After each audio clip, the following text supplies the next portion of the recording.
No nos rendiremos, no, nunca. Puede que nos destruyan, pero si lo hacen, nos llevaremos un mundo con nosotros, un mundo en llamas. Adolf Hitler.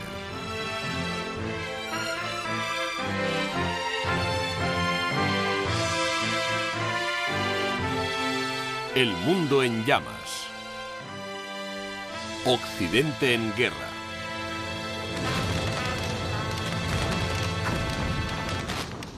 Entre 1914 y 1918, la guerra y las matanzas arrasan Europa. A lo largo de todo el continente, millones de personas mueren en el barro y las trincheras de campos de batalla sembrados de obuses. Otras tantas mueren de hambruna y enfermedades. La revolución arrasa Rusia y el antiguo imperio austrohúngaro se hunde en el caos. Alemania se rinde y los vencedores la culpan de haber iniciado la guerra. En la Conferencia de Versalles nace un nuevo orden europeo.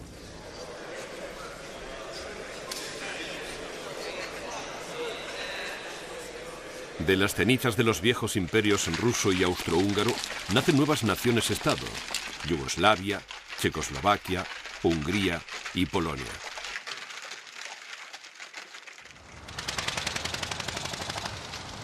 En Versalles, los vencedores imponen sanciones de castigo a Alemania, apoderándose de su territorio y desmembrando sus colonias en el extranjero.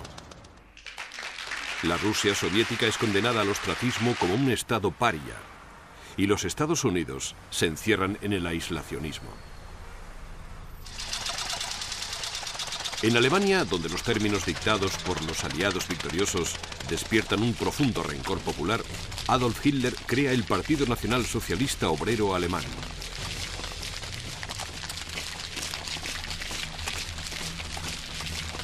Hitler es uno de los muchos veteranos de guerra desencantados y furiosos por la derrota y la humillación de Alemania en manos de sus enemigos. En Alemania hay decenas de miles de exsoldados que creerán en la afirmación de Hitler de que Alemania ha sido traicionada por los socialistas y los judíos. Hitler se había alistado en 1914 y había luchado con el ejército alemán en el frente occidental, donde había ganado la Cruz de Hierro y había ascendido al rango de cabo. En 1919, con poca educación y ninguna perspectiva de trabajo, se mete en política. Su estilo demagógico y su gran carisma consiguieron que pronto se hiciera con un reducido pero devoto grupo de seguidores. Por otra parte, en Italia, en 1922, Benito Mussolini llega al poder e instaura el primer estado fascista del mundo.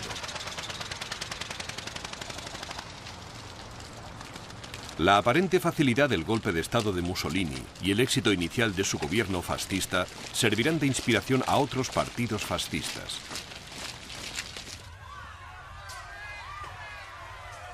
El siguiente año, Hitler protagoniza un intento de golpe en Múnich, Alemania. El intento fracasa y Hitler ingresa en la prisión de Landsberg. Allí escribe Mein Kampf, su manifiesto político.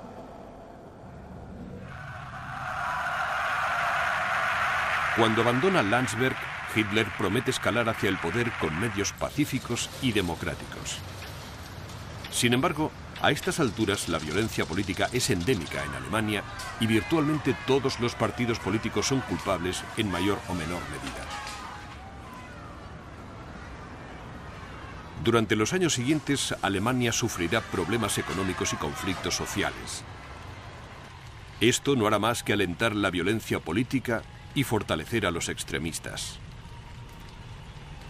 En 1929, las principales economías europeas se ven afectadas por la caída de la Bolsa de Nueva York. Pero Alemania se lleva la peor parte. Prácticamente todos los sectores de la sociedad alemana se ven afectados. La industria manufacturera se hunde, lo que dispara el desempleo. El endeudamiento del gobierno para paliar la miseria desemboca en una inflación sin control, que a su vez afecta a todos los sectores de la economía, desde la agricultura al pequeño comercio. En medio del caos económico, los nacionalsocialistas, más conocidos como nazis, ganan adeptos y votos con rapidez.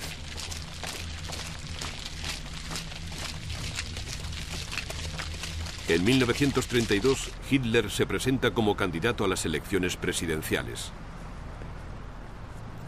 Queda en segundo lugar, pero en las elecciones al Reichstag de este año, el partido nazi se convierte en el partido más grande.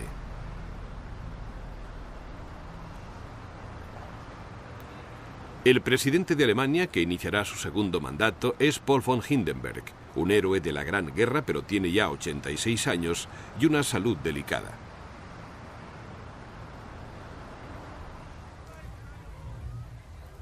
Durante el otoño e invierno de 1932, los principales partidos políticos se disputan el poder, mientras en las calles la violencia continúa. Se celebran unas nuevas elecciones y los resultados muestran que los comunistas han escalado posiciones. Esto precipita una alianza táctica de los partidos de derecha y en enero de 1933, con un gobierno de coalición, Hitler se convierte en canciller de Alemania.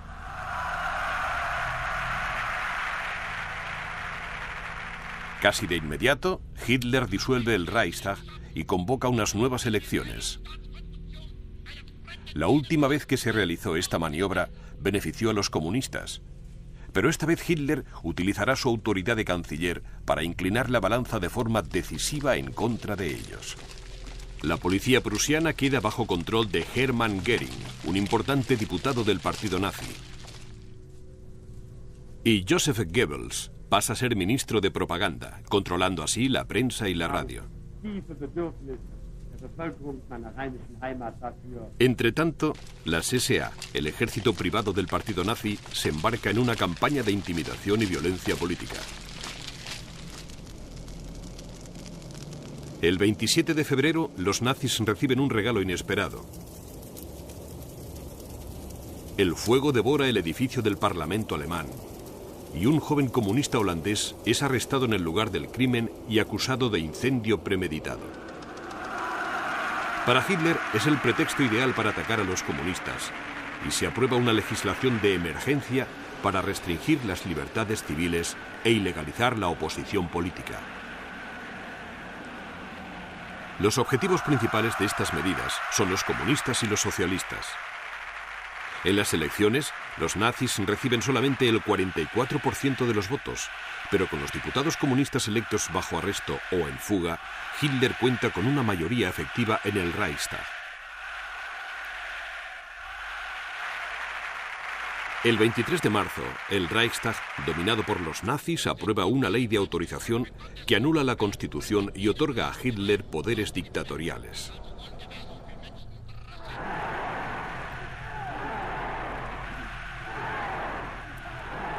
En el decurso de los siguientes 18 meses se prohíben el resto de partidos políticos de Alemania y se disuelven los sindicatos independientes. Miles de disidentes son asesinados o arrestados y confinados en el recién construido campo de concentración de Dachau. Estas purgas las llevan a cabo las SS, una fuerza paramilitar completamente leal a Hitler. Bajo el mandato de Heinrich Himmler, las SS dominarán paulatinamente todos los órganos del Estado, incluida la policía, el poder judicial y el servicio de prisiones.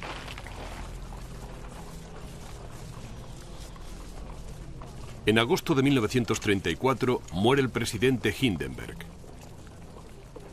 Aislado a causa de su enfermedad durante el año anterior, no había hecho nada para impedir que los nazis tomaran el poder. Con su muerte, queda abolido formalmente el último símbolo de la democracia alemana. Hitler se declara a sí mismo Führer, o líder, además de canciller, y así pasa a abarcar efectivamente los dos departamentos de Estado principales y se convierte, a todos los efectos, en dictador de Alemania. Hitler lleva las cosas aún más lejos y anuncia que ahora las Fuerzas Armadas deberán jurar lealtad no al Estado, sino a él, como Führer.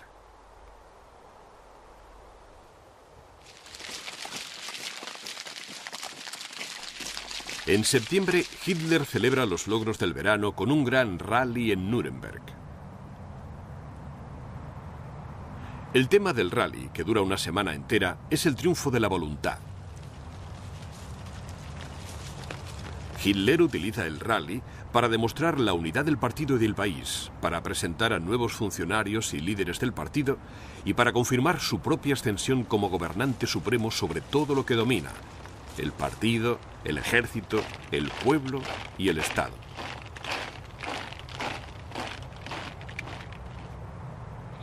A pesar de no contener prácticamente ningún tipo de declaración política o contenido serio, el espectáculo es un gran triunfo propagandístico, no solo en Alemania, sino en todo el mundo. Significativamente, comunidades alemanas de países vecinos también quedan muy impresionadas, y sus peticiones estarán cada vez más orientadas hacia una futura incorporación a una Alemania más grande.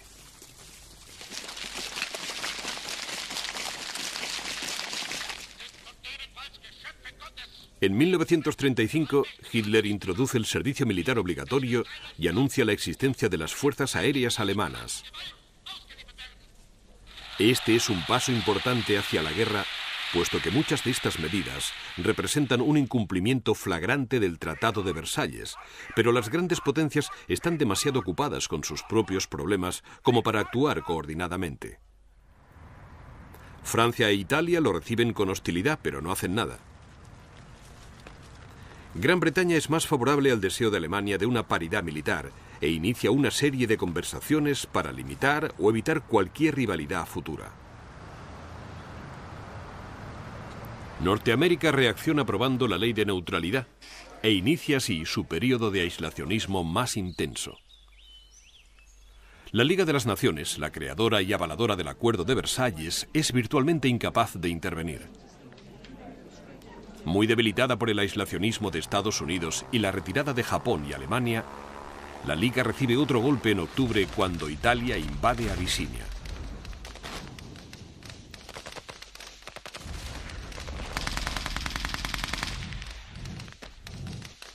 Encabezada por Gran Bretaña y Francia, la Liga impone unas sanciones parciales a Italia, pero no incluyen el petróleo ni el paso libre de las tropas italianas por el canal de Suez, que está bajo control británico. El conflicto armado en Abisinia dura poco más de 6 meses. El ejército abisinio, pobremente equipado, no es rival para una potencia europea moderna. Ante la artillería y los tanques italianos, los abisinios solo pueden aportar su valentía y sacrificio personal.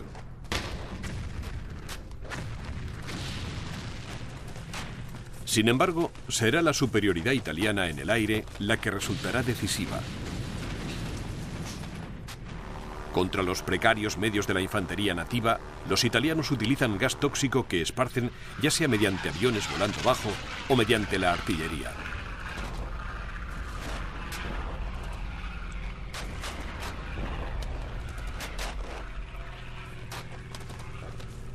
En mayo de 1936, los italianos ya han conseguido el control efectivo de la mayor parte del país.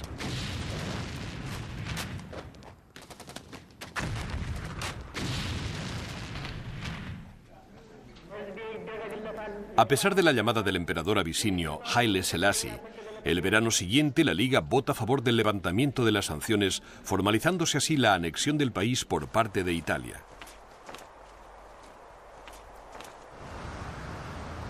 En Alemania, las victorias propagandísticas de 1934 y 1935 quedan consolidadas por el progreso y la mejora económica. Hitler se lleva el mérito, aunque el crecimiento económico es en parte incentivado por el rearme y en parte por un crecimiento general del comercio mundial y la prosperidad.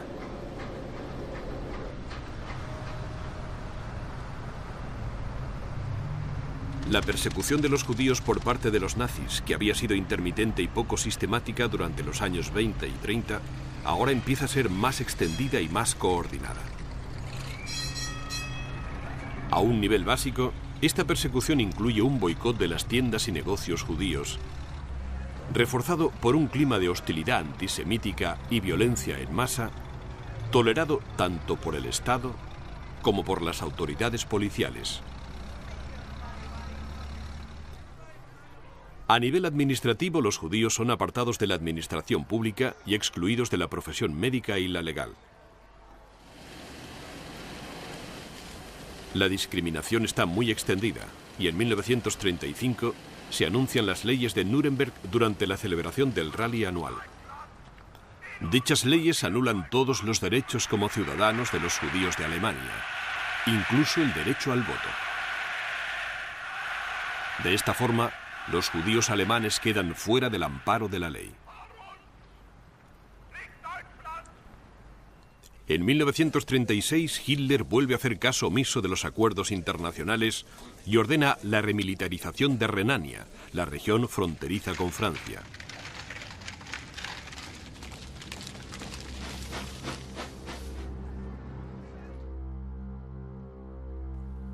Como parte del Tratado de Versalles, firmado en 1919, Alemania tiene prohibido desplegar tropas y construir fortalezas al oeste del Rin y en 50 kilómetros de su orilla este. Esta zona desmilitarizada, que incluye las ciudades de Colonia, Düsseldorf y Bonn, está pensada para proteger a Francia de un ataque. Pero en Alemania se considera una humillación. El 7 de marzo de 1936, 2 divisiones alemanas marchan a la zona desmilitarizada, lo que supone un desafío directo al Tratado de Versalles.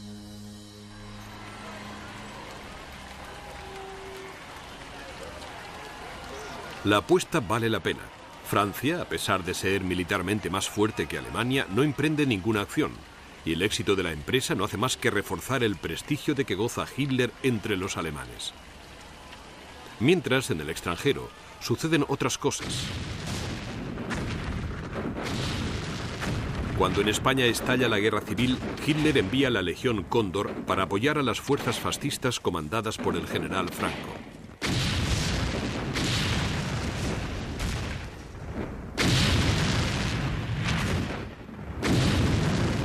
La Legión Cóndor es una fuerza combinada de unidades del aire, acorazadas e infantería motorizada. La Legión luchará en España durante cerca de 2 años, durante los cuales acumulará una valiosa experiencia en la batalla y probará armas y tácticas.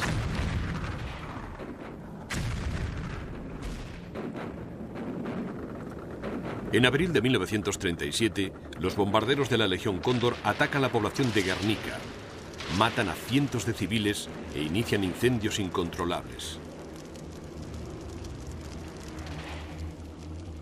La destrucción de Guernica hará temer a Gran Bretaña y Francia que en la próxima guerra la aviación, y en particular los bombarderos arremetiendo contra las ciudades, serán decisivos. Pero la guerra de España tiene otras ramificaciones. Mussolini también envía ayuda a las fuerzas fascistas y esto crea un vínculo de interés común entre los dos dictadores.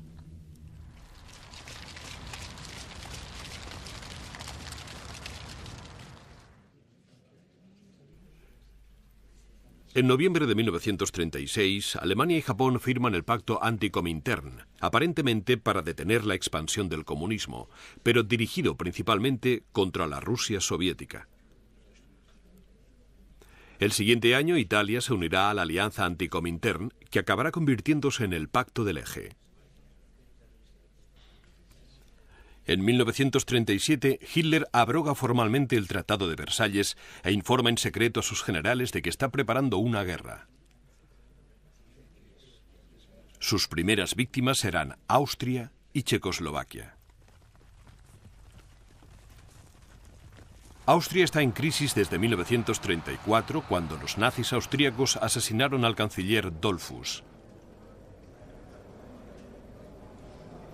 Hitler envía muchas tropas a la frontera y amenaza con invadir Austria, y así obliga al gobierno austríaco a capitular y acceder al Anschluss, la unión de Austria y Alemania. El 12 de marzo de 1938, las tropas alemanas entran en Austria. No hay resistencia.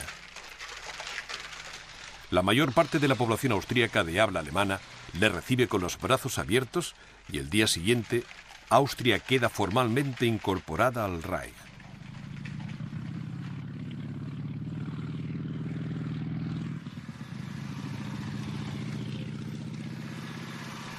Como en Alemania, la oposición política será suprimida inexorablemente y Austria quedará reducida a una simple provincia de Alemania.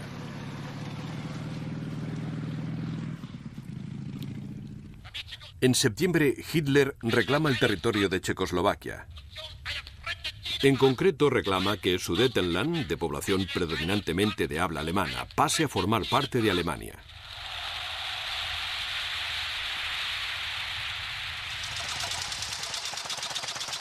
El primer ministro británico, Neville Chamberlain, y el primer ministro francés, Édouard Daladier, vuelan a Alemania para entrevistarse con Hitler. En Múnich, las principales potencias europeas, Gran Bretaña, Francia, Alemania e Italia, llegan a un acuerdo según el cual Checoslovaquia pierde Sudetenland y queda muy debilitada. A lo largo de las siguientes semanas, otras partes del país serán anexionadas a Polonia y Hungría. A su regreso a Gran Bretaña, Chamberlain se muestra orgulloso de un acuerdo amistoso con Hitler y de que el acuerdo de Múnich asegure la paz en nuestro tiempo.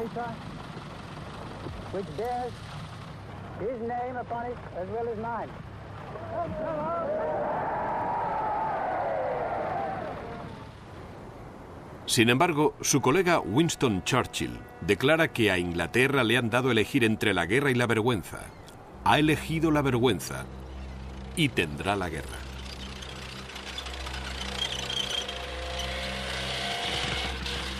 En marzo de 1939, lo que queda de Checoslovaquia es dividido y repartido entre Alemania y Hungría.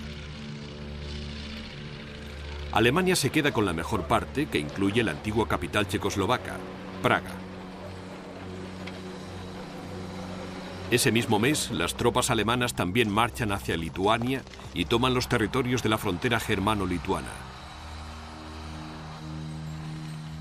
Entonces, Hitler amenaza a Polonia. La disputa con Polonia está relacionada con las tierras cedidas por Alemania al término de la Primera Guerra Mundial. Como parte del Tratado de Versalles, Polonia se anexionó territorios del este de Alemania. Estos incluían una franja de tierra conocida como el Corredor Polaco, que conectaba a Polonia con el mar. La ciudad alemana de Danzig, situada en el extremo del corredor, es declarada ciudad desmilitarizada y libre bajo el mandato de la Liga de las Naciones.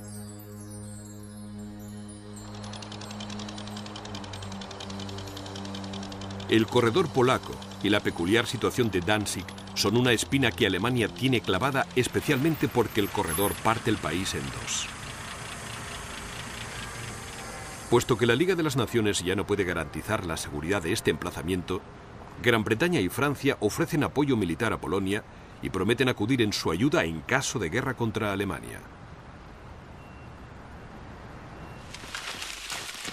Esto marca el fin de sus esfuerzos por apaciguar a Hitler y el comienzo de la frenética última fase de la carrera armamentística en tiempo de paz, la introducción del servicio militar obligatorio en Gran Bretaña y el igualmente inevitable avance hacia la guerra. En abril, Italia invade y se anexiona a Albania, y la garantía que Gran Bretaña y Francia dieron a Polonia se extiende rápidamente a Rumanía y Grecia. Estos dos países se encuentran bajo la amenaza del creciente poder del eje en Europa Central, y Grecia particularmente por el declarado deseo de Mussolini de crear un imperio mediterráneo.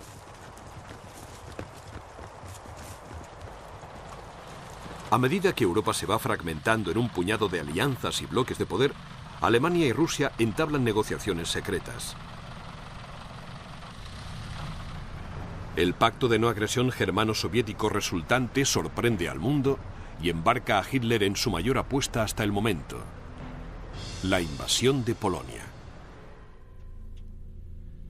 En codicilos secretos al pacto, Hitler y Stalin han acordado repartirse no solamente Polonia, sino también los países bálticos de Lituania, Letonia, Estonia y Finlandia. Estos países no saben nada del destino que les aguarda. Los alemanes cuentan con 56 divisiones desplegadas en 5 ejércitos y dispuestos en una amplia medialuna que se extiende desde Eslovaquia, en el sur, hasta Prusia Oriental, en el norte. A su vez, los rusos tienen 6 ejércitos situados a lo largo de la frontera oriental de Polonia, preparados para invadir tras el ataque alemán. Polonia tiene 7 ejércitos regionales, aunque son formaciones muy débiles que consisten en un total de no más de 23 divisiones completas. Las Fuerzas Armadas polacas también tienen gran deficiencia de tanques, artillería y aviones.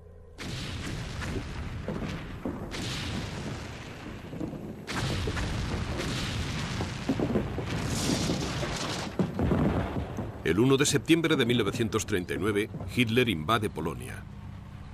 Todas las divisiones motorizadas y acorazadas toman partido, igual que virtualmente toda la Luftwaffe. La intención de Hitler es doblegar Polonia antes de que Gran Bretaña y Francia puedan reaccionar. Es la primera demostración de Blitzkrieg, o guerra relámpago.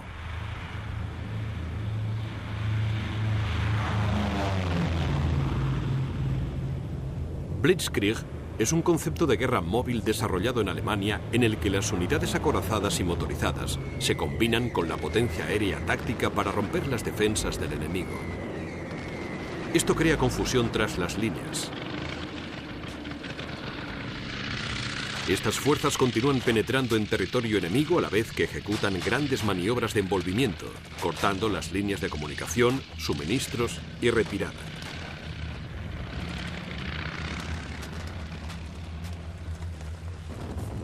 Entonces la infantería avanza y arrolla y elimina los focos de resistencia existentes.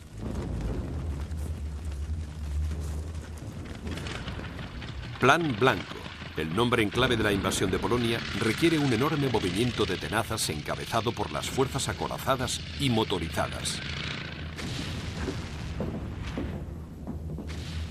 Atacando por el flanco norte y el flanco sur, los alemanes no tardan en atravesar la delgada línea polaca y situarse a la retaguardia de las principales posiciones polacas al oeste. El 3 de septiembre, cuando Gran Bretaña y Francia declaran la guerra a Alemania, la mayor parte del ejército polaco ya está a punto de ser completamente rodeado.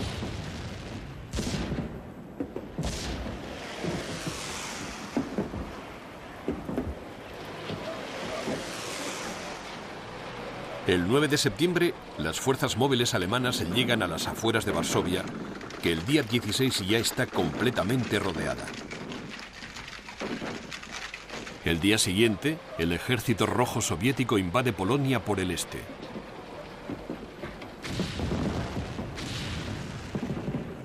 En la frontera occidental de Alemania, hay enfrentamientos esporádicos cuando las patrullas francesas tantean las posiciones alemanas a las que se enfrentan. El hecho de que no haya ninguna acción ofensiva seria por parte de Francia es un regalo del cielo para Hitler, que solo tiene 10 divisiones poco resistentes en la frontera franco-alemana. Francia no tardará en perder la ventaja de la fuerza superior.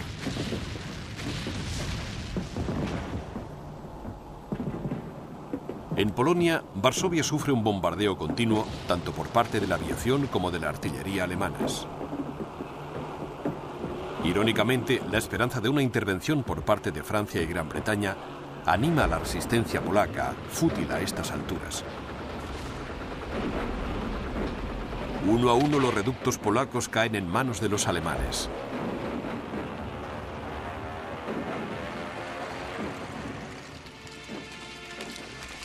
Finalmente, el 27 de diciembre, Varsovia capitula. Las calles y los edificios destrozados son testigos del abrumador poder de la Blitzkrieg alemana. De los cerca de 1 millón de polacos que caen prisioneros de los alemanes y de su aliado soviético, muchos miles morirán en cautividad. A los judíos polacos les aguarda una suerte aún peor. En un anticipo de la que será la política alemana en los territorios ocupados, los judíos polacos son apresados y confinados en guetos o en campos de concentración.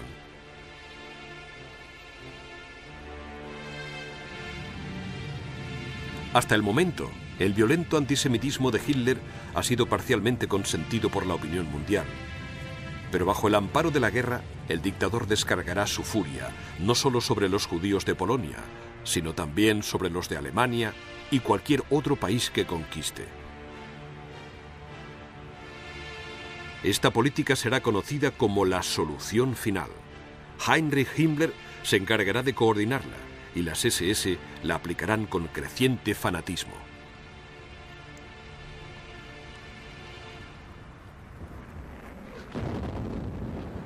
En la frontera franco-alemana continúan sucediéndose los enfrentamientos esporádicos, pero en general se mantiene la tranquilidad. La cautela francesa se ha convertido casi en una parálisis.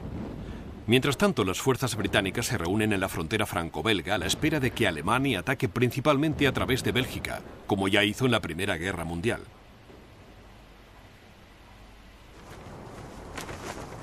En el mar, la guerra no tarda en cobrar forma. Las naves alemanas atacan a las aliadas por todo el Atlántico. Los submarinos controlan las rutas marítimas y atacan y hunden barcos mercantes solitarios con total impunidad.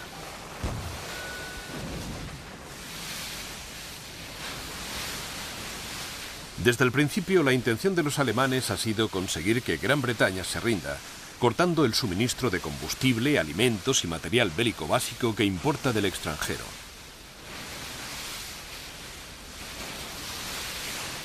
La Marina Real establece un sistema de protección para los barcos, pero tiene demasiados pocos navíos de guerra y demasiados compromisos en el extranjero como para poder ofrecer algo más que una seguridad insuficiente. Los submarinos alemanes aprovechan cualquier debilidad. Este conflicto seguirá desarrollándose con creciente crueldad durante los 5 años siguientes.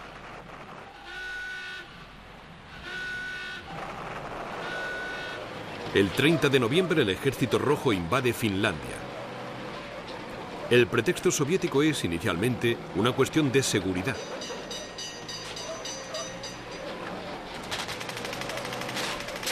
Pero pronto cambiará y se hablará de apoyo a un gobierno finlandés ficticio en el exilio, el conocido como Gobierno Popular Finlandés.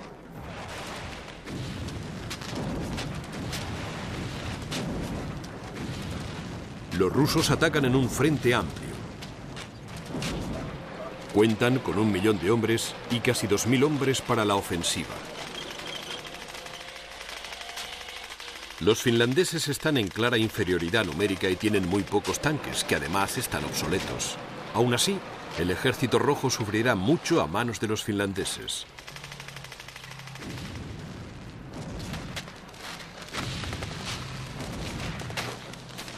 En 1937, Stalin había lanzado a su policía secreta contra el Ejército Rojo y durante la subsiguiente purga se arrestó a cerca de 35.000 oficiales, muchos de los cuales fueron ajuiciados. Prácticamente todos los altos mandos desaparecen y los hombres y oficiales que han sobrevivido están asustados y desmoralizados. Además, no están preparados para una guerra en el invierno de Finlandia. Los finlandeses, por el contrario, están tremendamente motivados. Están luchando en su propio territorio y, a pesar de no tener artillería pesada, tiene gran movilidad e iniciativa. Los finlandeses aguantan más de 2 meses, pero a su sector clave del sur, los rusos envían más artillería y tanques e inician una ofensiva concentrada. En este sector, el Ejército Rojo supera numéricamente a los finlandeses en una proporción de 14 a 1, y los finlandeses no tardan en retroceder.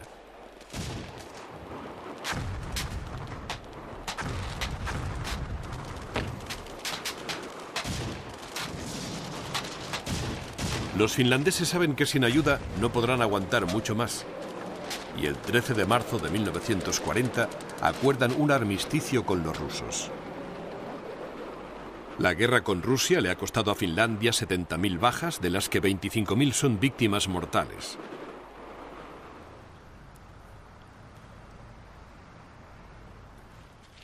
El prestigio de Rusia, sin embargo, ha recibido un importante golpe. Las bajas rusas ascienden a cientos de miles.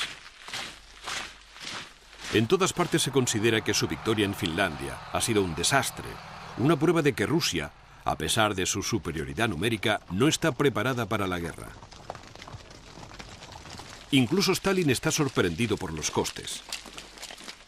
Tras Finlandia, el Ejército Rojo pasará a la defensa y reforzará las fronteras con terraplenes y trincheras.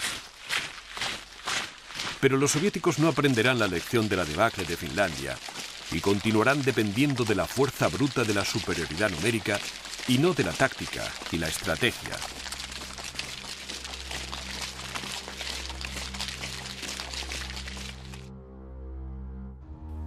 La rendición de Finlandia convierte a Noruega y a Suecia en el centro de atención. El mineral de hierro sueco, esencial para la empresa bélica alemana, es transportado a Narvik, en la costa noruega, y llevado hacia el sur por cargueros alemanes que bordean la costa. La Marina Real, violando la neutralidad de Noruega, instala minas e intercepta naves que navegan por aguas noruegas. Los británicos incluso preparan la invasión de Noruega. Al conocer las intenciones de los británicos, Hitler ordena un ataque preventivo contra Noruega y Dinamarca. El 9 de abril, 2 divisiones de tropas alemanas cruzan la frontera de Dinamarca. No encuentran prácticamente ninguna resistencia. Sabiendo que la derrota es inevitable, los daneses se rinden para evitar que se pierdan vidas inútilmente. La campaña se completa en menos de 24 horas. Noruega, sin embargo, es una empresa más arriesgada. A diferencia de Dinamarca, que comparte una frontera con Alemania, Noruega solo puede ser atacada por mar y por aire. Prácticamente toda la flota de superficie alemana al completo se embarca en el ataque a Noruega y muchos de los barcos de guerra se utilizan para el transporte de tropas. Un elemento clave del plan es el intenso uso de las fuerzas aerotransportadas. Mientras los barcos de guerra y transporte se acercan a las costas de Noruega, los paracaidistas alemanes toman rápidamente el control de campos de aviación clave en Oslo y Stavanger. La captura de estos campos de aviación permitirá la llegada de más tropas y provisiones desde el aire y proporcionará inestimables posiciones de avance para los bombarderos y los cazas alemanes.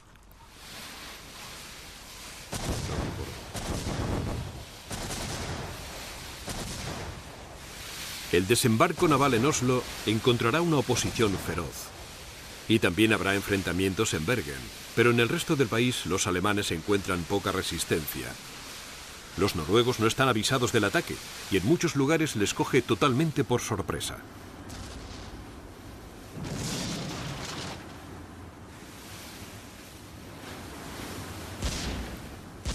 En Narvik, sin embargo, barcos de guerra británicos atacan a la fuerza naval alemana y hunden 10 destructores, un barco de municiones y un submarino. Los británicos continúan con sus triunfos desembarcando a las afueras de Narvik y una fuerza mixta franco-británica desembarca cerca de Trondheim. Mientras tanto, los alemanes avanzan hacia el norte en dirección a Narvik. La tercera división de montaña está particularmente preparada para las condiciones del invierno y avanza paulatinamente ante la desorganizada defensa noruega.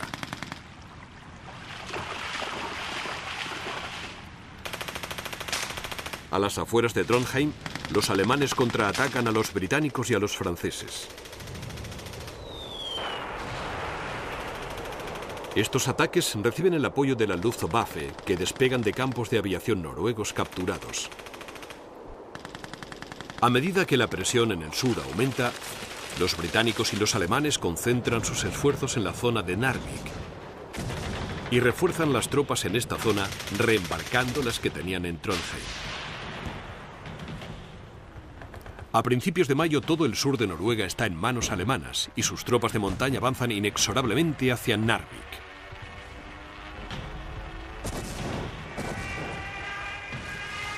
Ahora, la superioridad aérea alemana ya está completa y los británicos y franceses de Narvik están en peligro de quedar atrapados. Desde el punto de vista británico, la campaña está perdida y se empieza a pedir la dimisión del primer ministro Neville Chamberlain. La crisis se resuelve el 10 de mayo, cuando Chamberlain dimite y es sucedido por Winston Churchill.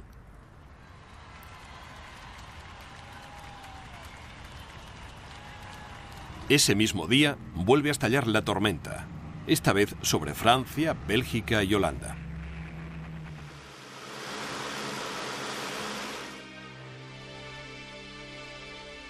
El plan de ataque alemán, conocido como Plan Amarillo, implica entrar en Holanda y Bélgica dirigidos por el Grupo B del ejército alemán. El Grupo B está formado por los ejércitos sexto y 18º. Será respaldado por ataques esporádicos a la línea Maginot del Grupo C, formado por los ejércitos primero y séptimo. De todas formas, esto es secundario. La ofensiva principal se realizará por las Ardenas, una región montañosa y cubierta de frondosa vegetación. El Grupo A alemán, formado por los ejércitos cuarto, 12º y 16º, llevará a cabo la operación. El Grupo A incluye gran parte de las divisiones blindada y motorizada de la Wehrmacht, y el objetivo de la ofensiva es dividir el frente aliado y situarse en su retaguardia con una blitzkrieg clásica. Por otra parte, el plan francés se basa en asunciones totalmente falsas. Consideran que la línea Maginot, cuyos costes de construcción habían sido enormes, es absolutamente inexpugnable y creen que las Ardenas, en el sur de Bélgica, es absolutamente infranqueable. Naturalmente, en estos sectores no hay muchas guarniciones.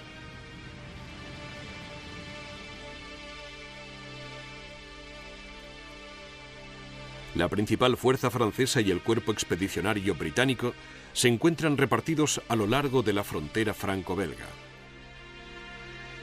Aunque Bélgica es neutral, se da por supuesto que será atacada y que la ofensiva alemana será idéntica a la de 1914, un ataque al norte de Francia a través de Bélgica.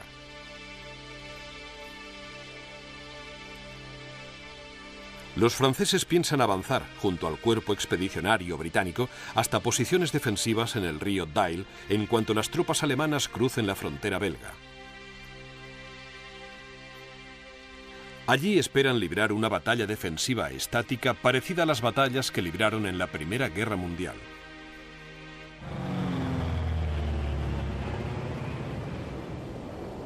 Por desgracia para los franceses y sus aliados británicos, los generales franceses responsables de la campaña no tienen ninguna intención de volver a librar una vieja batalla. El primer ataque demuestra su dominio de las artes bélicas modernas. Las fuerzas aéreas aterrizan en Holanda.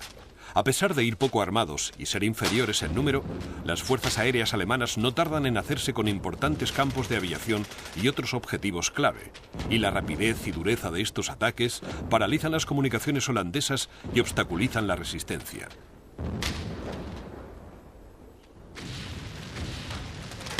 En Bélgica, otras unidades del aire toman la importante fortaleza estratégica de Ebenemael.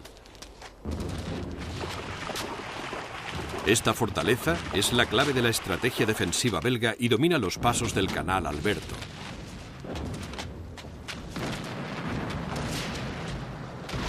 Que también son tomados por las unidades aéreas alemanas.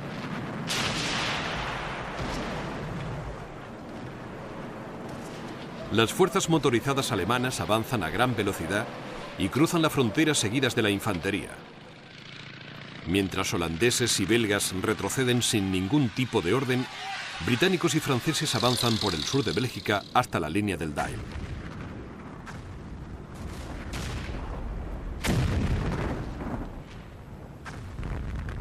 En el sur, los cañones alemanes bombardean la línea Maginot implacablemente.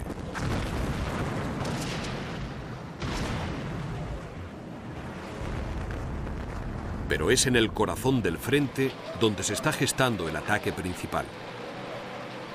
7 divisiones motorizadas empiezan a desplazarse por los arbolados desfiladeros de las Ardenas. El 13 de mayo, las divisiones motorizadas y su infantería motorizada llegan al Maus en Sedan y Dinant. Los bombarderos se lanzan en picado sobre la defensa francesa,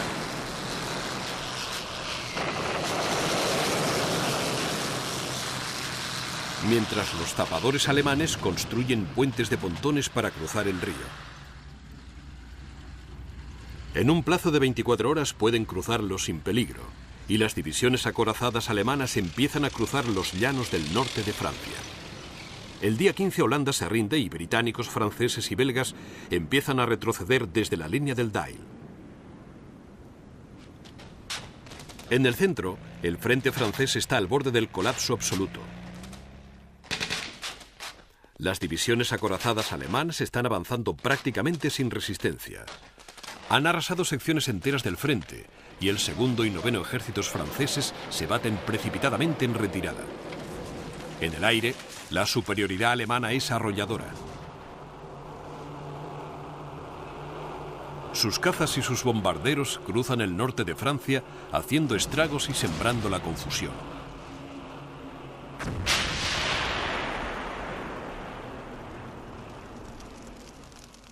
El 17 de mayo, las divisiones motorizadas del Grupo A alemán llegan a Saint-Quentin y a Cambrai, mientras en el norte, fuerzas del Grupo B alcanzan Bruselas y Amberes.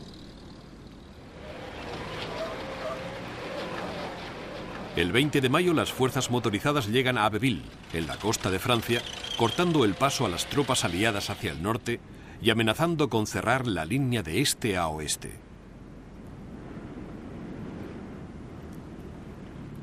En cuestión de días, las fuerzas motorizadas se dirigen hacia el norte por Boulogne y Calais, mientras la infantería del Grupo B presiona desde el norte y el este.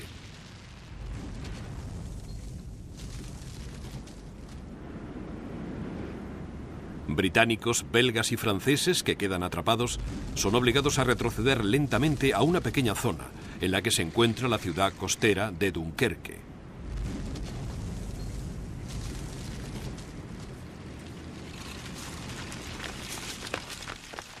El día 26 se da la orden de iniciar la evacuación de las tropas desde las playas.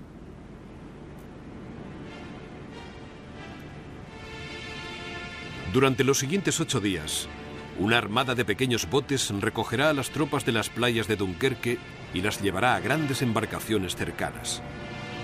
Todas las embarcaciones útiles del sureste de Inglaterra se suman a la acción, en muchos casos capitaneadas por voluntarios civiles.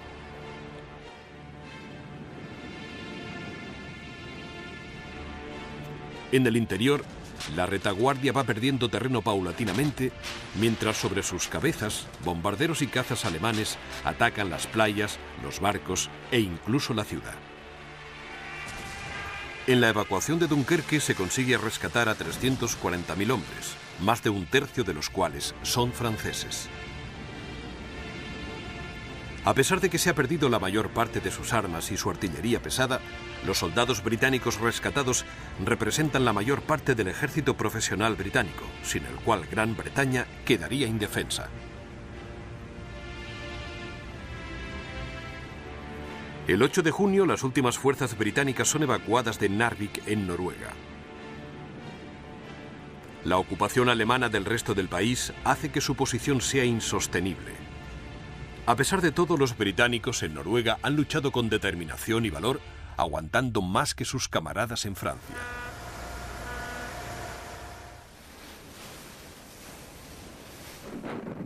Con Noruega, Holanda y Bélgica en sus manos y los británicos huyendo, ahora Alemania centra toda su atención en Francia.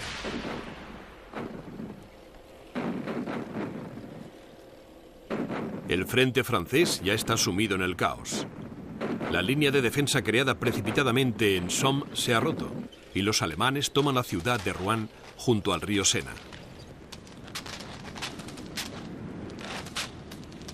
Sin reservas estratégicas para cubrir los vacíos, los franceses empiezan a caer por todo el frente. El 10 de junio, dando por sentado que la guerra ya ha terminado y ansioso por recoger los restos, Mussolini declara la guerra a Gran Bretaña y a Francia. Sin embargo, los ataques italianos por los Alpes franceses son detenidos sin dificultad.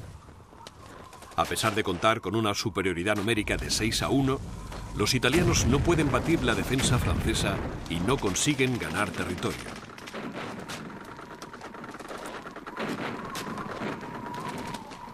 Mientras tanto, los alemanes lo asolan todo por donde pasan. Los ataques a la línea Maginot, que originariamente eran una táctica de distracción, empiezan a dar resultados a medida que la moral de los franceses se derrumba. París cae el día 14 y las fuerzas motorizadas cruzan el este de Francia hacia la frontera con Suiza. La infantería alemana cruza el Sena y marcha hacia el centro de Francia. El 17 de junio, las unidades motorizadas llegan a Pontarlier, cerca de la frontera suiza, aislando a las fuerzas francesas que defienden la línea Maginot. Otras fuerzas alemanas siguen avanzando prácticamente sin resistencia en Bretaña, Normandía y el Loira. Ese mismo día, Francia pide un armisticio. La negociación del armisticio se lleva a cabo en Compiègne el 21 de junio. Se ha elegido este lugar para infligir la máxima humillación a los franceses y vengar la derrota alemana de la Primera Guerra Mundial. Compiègne fue donde el mariscal francés Ferdinand Foch aceptó la rendición de Alemania en 1918. Y el mismo vagón de tren en el que se llevó a cabo la rendición se sacó de un museo para celebrar las negociaciones del armisticio.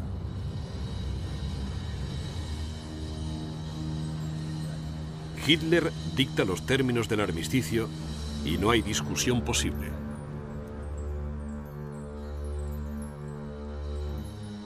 Los alemanes ocuparán gran parte de Francia, abarcando todo el norte y el oeste, incluidos París y toda la costa atlántica.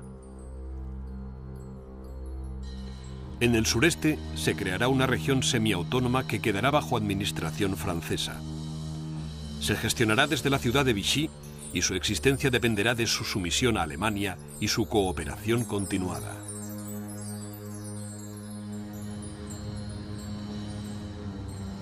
La caída de Francia puso punto final a la primera fase de la guerra de Hitler. Había hecho crecer mucho al Reich alemán con la anexión de Austria y amplias regiones de Checoslovaquia y Polonia. Había conquistado Noruega, Holanda, Bélgica y Francia. Y había echado a los británicos de la Europa continental.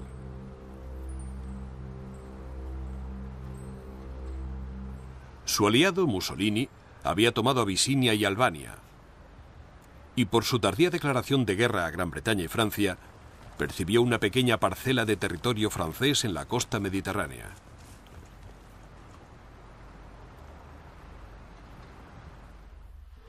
Solamente Gran Bretaña seguía siendo desafiante, y Hitler estaba convencido de que no tardaría en estar de acuerdo con él.